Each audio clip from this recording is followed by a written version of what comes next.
Praise the Lord जय मसीह की। आइए आज हम लोग जानते हैं इज़राइल रानी के बारे में। इज़राइल रानी कौन थी और बाल देवता की पूजा कैसे शुरुआत हुई। तो आइए हम लोग बाइबल के वचन के द्वारा जानते हैं।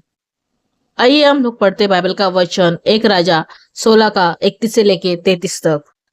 और उसने नबत के पुत्र यारोबाम के पापों में चलना तुच्छ समझना और उसने सदोनियों के राजा एतबाल की पुत्री इजबल से विवाह किया और बाल की सेवा और पूजा करने लगा।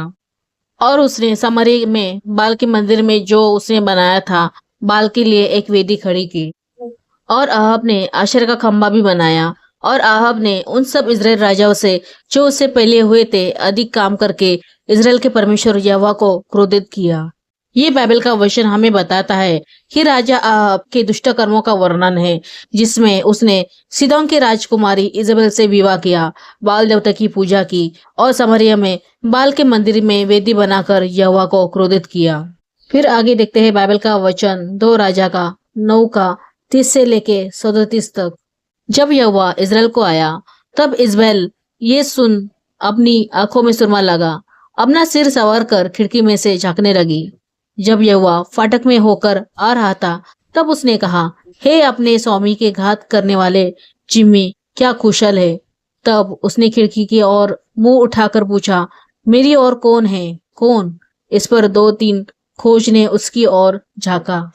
तब उसने कहा, उसे नीचे गिरा दो। सो उन्होंने उसको नीचे गिरा दिया और उसके लहू के कुछ छींटे बिंद पर और कुछ घोड़े पर पड़े और उन्होंने उसके पाँव से लताड़ा दिया। तब वो भीतर जाकर खाने पीने लगा और कहा, जाओ उस श्रापित स्त्री को देख लो और उसे मिट्टी दो, वो तो राजा की बेटी है। जब वे उसे मिट्टी देने गए तब उसकी खोपड़ी, पाँव और हथेली को छोड़कर उसका और कुछ ना पाया। सो उन्होंने लौटकर उससे कह दिया। तब उसने कहा, ये यहोवा का वचन है जो उसने अपने दास तिसी एलिया से कहलवाया था कि इजराइल के मांस इजराइल में भूमि में कुत्ते से खाया जाएगा और इजराइल की लौट इजराइल की भूमि पर खाद की नाई पड़ी रहेगी, यहाँ तक कि कोई ना कहेगा ये इजराइल है। आइए हम लोग देखते हैं इजराइल ने इजराइल में बाल और अशेरा की पूजा को प्रस्तावित किया, जिससे लोग यहोवा को भूल गए। जैसे कि बाइबल का वचन 1 राजा 16 का 31 से लेके 33 में लिखा है। और ये हुआ कि नापत के पुत्र यारोबाम के पापों पर चलना उसके लिए मानो एक छोटी सी बात थी। उसने सिदोनियों के राजा एतबाल की बेटी इजबेल से ब्याह किया और जाकर बाल की सेवा और पूजा करने लगा। और उसने सामरिया में बाल के मंदिर में जिसे उसने बनाया था बाल के लिए